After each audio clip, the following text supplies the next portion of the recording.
Hello. Vision competitive academy के YouTube channel में मैं ओम प्रकाश भगत आपका स्वागत करता हूं। आज हम कंप्यूटर का मेमोरी हायरार्की जो हमारा टॉपिक है वो हम आज करेंगे। Memory hierarchy, memory basically term computer में जो यूज होता है वो डेटा और इंफॉर्मेशन को स्टोर करने के लिए किया जाता है। तो मेमोरी सिस्टम जिसे हम आज का टॉपिक हमने रखा हुआ है,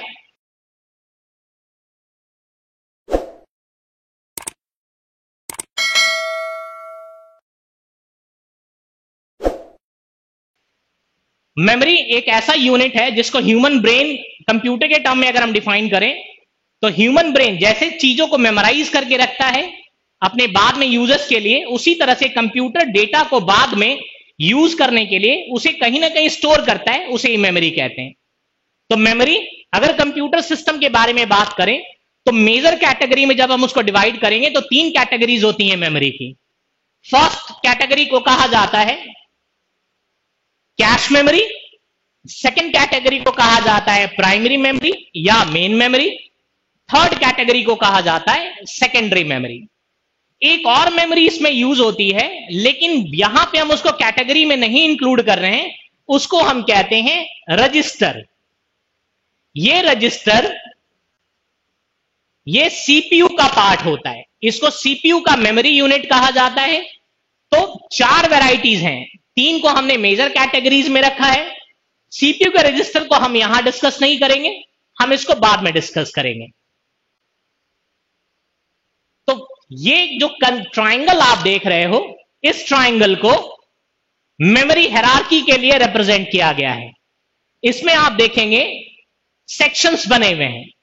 तो हमने जो पहले डिस्कस किया था सीपीयू रजिस्टर के बारे में, तो सीपीयू जिसको सेंट्रल प्रोसेसिंग यूनिट भी कहा जाता है, तो सेंट्रल प्रोसेसिंग यूनिट यानी जो कंप्यूटर का ब्रेन होता है, कंप्यूटर का जितना भी वर्क होगा वो सीपीयू के अकॉर्डिंग होता है। अब सीपीयू को जो भी डेटा चाहिए वो डेटा वो अपने रजिस्टर में स्टोर करके रखता है। जो करंटली डेटा वो यूज कर रहा है अपने कैलकुलेशन के लिए वो उसको रजिस्टर में स्टोर करता है। तो इस हायरार्की को अगर हम चेक करें या देखें तो सबसे टॉप में अगर आप देखेंगे जिसको लेवल 0 मेमोरी कहा जाता है, इसको सीपीयू रजिस्टर कहते हैं। इसको फास्टेस्ट मेमोरी कहा जाता है कंप्यूटर सिस्टम में। सेकेंड लेवल पे आप देखेंगे कैश मेमोरी। कैश मेमोरी के 2 लेवल डिफाइन किए जाते हैं, एक को कहा जाता है L1 कैश, फर्स्ट वन को हम कहते हैं L1 कैश, इसको कहते हैं L2 कैश। ये आप लोगों ने जब कंप्यूटर आप परचेज करने जाते हो तो ये 2 तरह से कैश मेमोरी डिफाइन किया जाता है। L1 कैश का मतलब होता है वो कैश मेमोरी जो सीपीयू के अंदर लग करके आता है, यानी वो मेमोरी सीपीयू के साथ फिट होता है, फैब्रिकेट होकर के आता है। L2 कैश सीपीयू के अंदर नहीं लगा होता, वो सीपीयू के बाहर बोर्ड पे लगा होता है। तो 2 तरह के कैश मेमोरी का कैटेगराइजेशन किया गया है, L1 cash and L2 cash. Third memory होता है मेन मेमोरी। मेन मेमोरी जिसको हम रैम और रोम 2 नाम से हम जानते हैं। अगर मेन मेमोरी के बारे में बात करेंगे तो हमारे पास 2 है, एक को कहा जाता है रैम और second one is known as ROM. Third memory होता है हमारा सेकेंडरी स्टोरेज डिवाइस, जिसको सेकेंडरी मेमोरी भी कहते हैं या ऑक्सिलरी मेमोरी भी कहा जाता है। सेकेंडरी मेमोरी या ऑक्सिलरी मेमोरी के बहुत सारे कैटेगरीज होती हैं, जिसमें हमारे पास magnetic disk, optical disk, magnetic tape, ये सब चीजें आती हैं। तो हार्ड डिस्क उसमें एक वैरायटी है, सेकेंडरी स्टोरेज डिवाइस में और भी वैरायटीज हैं। ऑक्सिलरी मेमोरी में जैसे आप उसमें इंक्लूड कर सकते हैं पेन ड्राइव, आप उसमें इंक्लूड कर सकते हैं फ्लैश ड्राइव, आप उसमें इंक्लूड कर सकते हैं सीडी, आप उसमें इंक्लूड कर सकते हैं डीवीडी। ये सब ऑक्सिलरी या सेकेंडरी मेमोरीज होती हैं। तो इस अगर मेमोरी हायरार्की को हम प्रॉपरली देखें तो इस मेमोरी हायरार्की में ये कंसेप्ट आपको देखना है। अगर मैं नीचे से ऊपर की तरफ बढ़ूं, अगर मैं टॉप टू बॉटम अगर मैं बढ़ूं तो आप देखेंगे कॉस्ट पर बिट इंक्रीज होता है। यानी जैसे जैसे हम मेमोरी हायरार्की में ऊपर जाएंगे मेमोरी की कॉस्टिंग बढ़ जाती है। पर बिट स्टोरेज के अकॉर्डिंग। इसका एग्जांपल है, अगर आप सीपीयू रजिस्टर खरीदते हैं, पहले जो सीपीयू आता था वो रेट में सस्ता होता था, कॉस्ट में। हम कैश मेमोरी के बारे में बात करते हैं, इससे आपको कॉस्ट के बारे में ज्यादा स्पेसिफिकेशन पता चलेगा। पहले अगर कोई प्रोसेसर आप परचेज करते हैं, प्रोसेसर में अगर कैश का साइज कम है और एक प्रोसेसर में कैश का साइज ज्यादा है, तो जिसमें कैश का साइज ज्यादा होगा उसका कॉस्ट पहले वाले के कंपैरिजन में ज्यादा होगा, यानी वो कॉस्टलियर होगा। तो यहां पर कॉस्ट पर बिट इंक्रीज कर जाता है यूनिट के हिसाब से अगर हम बात करें तो। सेकेंड होता है कैपेसिटी और एक्सेस टाइम। ऊपर से नीचे की तरफ जब हम स्क्रॉल डाउन करेंगे तो हमारा सीपीयू रजिस्टर का साइज लिमिटेड होता है, लेकिन अगर हम hard disk, pen drive, CD, DVD, flash drive, memory card, इनके बारे में अगर हम बात करें तो इनका साइज बड़ा होता है और कॉस्ट में भी कम होता है इसका। और एक्सेस टाइम बेसिकली होता है कोई भी इंफॉर्मेशन मेमोरी को सीपीयू के पास जब पहुंचाया जाए उसे एक्सेस टाइम कहते हैं। तो एक्सेस टाइम मींस जो पर्टिकुलर इंफॉर्मेशन रिक्वायर्ड हो सीपीयू के थ्रू वो रीड करे और उसे डेटा अवेलेबल करा दिया जाए, that is known as access time.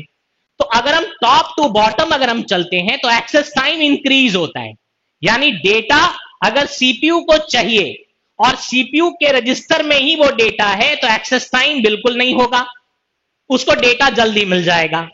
अगर हम कैश मेमोरी के बारे में बात करें तो कैश मेमोरी सीपीयू को अगर डेटा चाहिए और अगर वो कैश मेमोरी में अवेलेबल है तो उसको सीपीयू में तो अवेलेबल नहीं है डेटा, उसको कैश मेमोरी से डेटा रीड करना पड़ेगा, थोड़ा टाइम लगेगा उसे। नेक्स्ट हम आते हैं मेन मेमोरी में। अगर हम यहां रैम के बारे में बात करें तो सीपीयू को अगर रैम में डेटा अवेलेबल है और वहां से उसको डेटा रीड करना है तो उसको थोड़ा सा ज्यादा टाइम लगता है as compare to cache memory. और उसके बाद सबसे ज्यादा टाइम लगता है सेकेंडरी मेमोरी, जिसको ऑक्सिलरी मेमोरी भी कहा जाता है। तो ये कंसेप्ट है मेमोरी हायरार्की का। कैश मेमोरी जो सीपीयू रजिस्टर के बारे में हमने कहा मेन कैटेगरी, अगर हम मेमोरी के बारे में अगर हम देखें तो वहां पे हम सीपीयू रजिस्टर के बारे में डिस्कशन नहीं करते, वो करेंगे कब, जब सीपीयू के बारे में डिस्कशन होता है तब वो बताया जाता है। तो यहां पहला जो कैटेगरी है मेमोरी का वो है कैश मेमोरी। कैश मेमोरी को कहा जाता है very high speed semiconductor memory, जो सीपीयू के स्पीड को बढ़ाता है। इसका एग्जांपल हम ऐसे लेते हैं, अगर हमारे पास कंप्यूटर सिस्टम का आर्किटेक्चर है, ये हमारा सीपीयू है, ये हमारा रैम है। कोई भी डेटा, सीपीयू को जो डेटा चाहिए होता है वो डेटा रैम में अवेलेबल कराया जाता है। अब यहां पर एक टेम्पररी मेमोरी हमने यहां रखा जिसका हमने नाम रख दिया कैश मेमोरी। अब कैश मेमोरी का रोल क्या होता है, ये एक इंटरमीडिएट मेमोरी होता है रैम और सीपीयू के बीच में।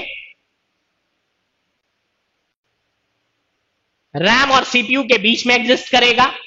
तो डेटा अगर रैम से लिया जाए, सीपीयू को रैम से डेटा प्रोवाइड कराया जाए, तो वो जितना टाइम लेता है उससे कम टाइम में वो कैश से डेटा रीड कर लेता है।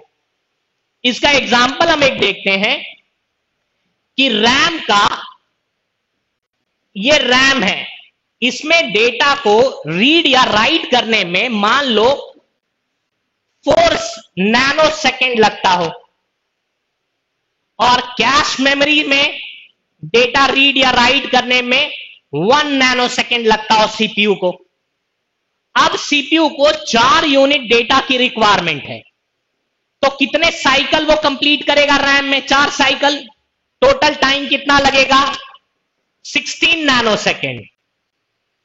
लेकिन अगर हम कैश मेमोरी के बारे में बात करें तो टाइम कितना लगेगा? फर्स्ट टाइम जो डेटा उसको चाहिए फर्स्ट साइकिल में वो उसको रैम में मिलेगा, तो फर्स्ट साइकिल में 4 नैनो सेकेंड, और फर्दर जो 3 साइकिल का डेटा है वो कैश मेमोरी में अवेलेबल करा दिया जाएगा। तो कैश मेमोरी में फर्दर 3 साइकिल कंप्लीट करने में टाइम लगेगा 3 × 1 नैनो सेकेंड। टोटल कितना हो गया? 7 नैनो सेकेंड। फर्स्ट अगर सिर्फ रैम के बारे में बात करें तो 16 नैनोसेकंड में काम कंप्लीट हो रहा है, लेकिन अगर हम कैश मेमोरी को इंट्रोड्यूस करते हैं तो 7 नैनोसेकंड में वही काम कंप्लीट होगा। इट मींस कैश मेमोरी के वजह से कंप्यूटर ने जल्दी काम कंप्लीट कर लिया। इसका यह मतलब नहीं कि सीपीयू फास्ट हो गया, सीपीयू की स्पीड तो जितनी पहले थी अभी भी उतनी है, बस हमने एक ऐसा मैकेनिज्म इंट्रोड्यूस किया जिसके वजह से पहले जितना टाइम लगता था उससे ये कम टाइम में काम हो रहा है। तो कैश मेमोरी ने क्या किया, इसने सीपीयू के स्पीड को बढ़ा दिया। इसीलिए अब डायग्राम को अगर हम देखें तो कैश मेमोरी ये बफर की तरह काम करता है सीपीयू और मेन मेमोरी के बीच में, और ये क्या करेगा, ये वो पर्टिकुलर डेटा होल्ड करेगा या प्रोग्राम जो ज्यादा फ्रीक्वेंटली यूज हो रहा हो सीपीयू के थ्रू। क्यों? क्योंकि जो डेटा, नॉर्मल एग्जांपल लेते हैं, अगर कोई डेटा जब मैं टेबल पे बैठ के काम कर रहा हूं और जिस तरह के रिसोर्सेज की रिक्वायरमेंट मुझे बार बार हो रही है वो मैं टेबल के नजदीक रखूंगा, उससे फायदा क्या होगा, वो डेटा मुझे एक्सेस करने में कम टाइम लगेगा और मेरा काम जल्दी होगा। तो यहां पर ऐसे ही है, सीपीयू में जो डेटा फ्रीक्वेंटली यूज हो रहा है उसको सीपीयू में ले आओ, तो सीपीयू में अगर मैं ले आता हूं डेटा को, उससे होगा क्या, इट मींस वो मेरे काम के स्पीड को फास्ट कर देगा, मेरा काम जल्दी हो जाएगा। ये कंसेप्ट है कैश मेमोरी का। इसके एडवांटेज क्या होते हैं, कैश मेमोरी फास्टर होता है रैम से, हमने एग्जांपल लिया उसका पहले। Consume less access time as compare to main memory. अगर मान लो हमने एज्यूम किया था मेन मेमोरी से 4 नैनोसेकंड अगर समय लगता है तो कैश मेमोरी में 1 नैनोसेकंड से काम चलेगा। प्रोग्राम और जो भी शॉर्ट पीरियड टाइम में जो प्रोग्राम एग्जीक्यूट हो सकता है उसको यहां स्टोर करके रखा जाता है। और टेम्पररी यूज के लिए, क्योंकि इसका वर्ड हमने बफर से कंपेयर किया है, तो बफर से कंपेयर किया, इट मींस ये टेम्पररी यूज के लिए जो डेटा चाहिए होता है उसको कैश में लाके हम स्टोर कर लेते हैं। डिसएडवांटेज क्या है, कैपेसिटी इसकी लिमिटेड होती है, बहुत लिमिटेड, 2 MB 4 MB ऐसे साइज में कैश मेमोरी अवेलेबल होता है और बहुत एक्सपेंसिव होता है। उसका एग्जांपल हमने जो डायग्राम बनाया था मेमोरी हायरार्की का उसमें हमने एक्सप्लेन कर रखा है। अब आते हैं हम प्राइमरी मेमोरी, सेकंड कैटेगरी है प्राइमरी मेमोरी, जिसको मेन मेमोरी कहा जाता है। यह मेमोरी इंपॉर्टेंट होता है कंप्यूटर सिस्टम के लिए। प्राइमरी मेमोरी वो डेटा और इंस्ट्रक्शंस होल्ड करता है जिसपे कंप्यूटर करंटली वर्क करना हो, यानी सीपीयू को जिस पर्टिकुलर प्रोग्राम या डेटा को एग्जीक्यूट करना है या रन करना है उसको हम प्राइमरी मेमोरी में स्टोर करके रखते हैं। ठीक है, प्राइमरी मेमोरी की प्रॉपर्टी होती है, एक 2 वैरायटीज हैं उसमें, वो वैरायटी हम बाद में डिस्कस करेंगे। ये memory are not fast as register.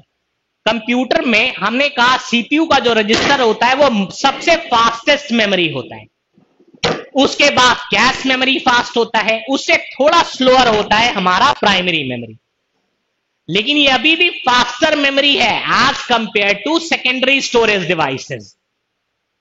इसको 2 सब कैटेगरी में डिवाइड करते हैं, रैम एंड रोम। रैम जिसको रैंडम एक्सेस मेमोरी कहते हैं, रोम रीड ओनली मेमोरी कहा जाता है। तो 2 कैटेगरी होती है मेमोरी के, प्राइमरी मेमोरी जिसको मेन मेमोरी भी कहते हैं।